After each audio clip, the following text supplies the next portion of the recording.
With the disappointing release of Madame Web, Sony's Spider-Verse is looking more flimsy than ever, but reports that Nick Cage's Spider-Man Noir will be returning to the non-MCU franchise might be what the ailing franchise needs.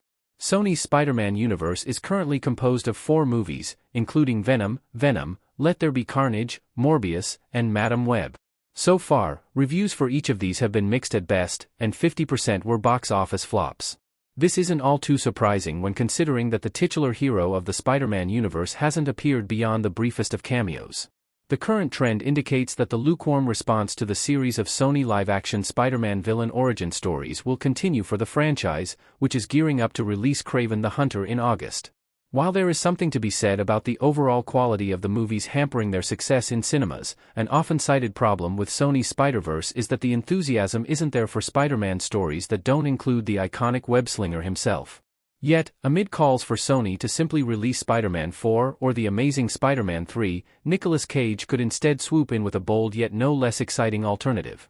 Nick Cage is reportedly returning as Spider-Man Noir. Nicolas Cage first portrayed the Spider-Man variant, Spider-Man Noir, in Spider-Man, Into the Spider-Verse, where he appeared alongside Spider-People from alternate universes.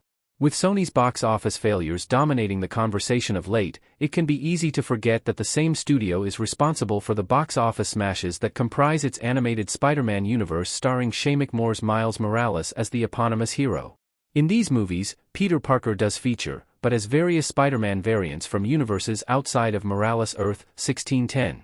Nicolas Cage makes an appearance as one of these variants, Spider-Man Noir, a monochromatic version of Peter Parker from a universe in which he takes up the Spider-Man mantle in 1933, referencing film noir and bringing an exaggeratedly brooding characterization similar to DC's Batman.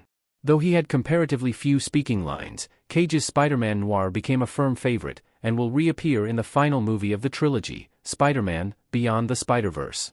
This has led to the development of a live-action Spider-Man Noir spin-off series, and recent reports suggest that Cage himself is in talks to reprise the role.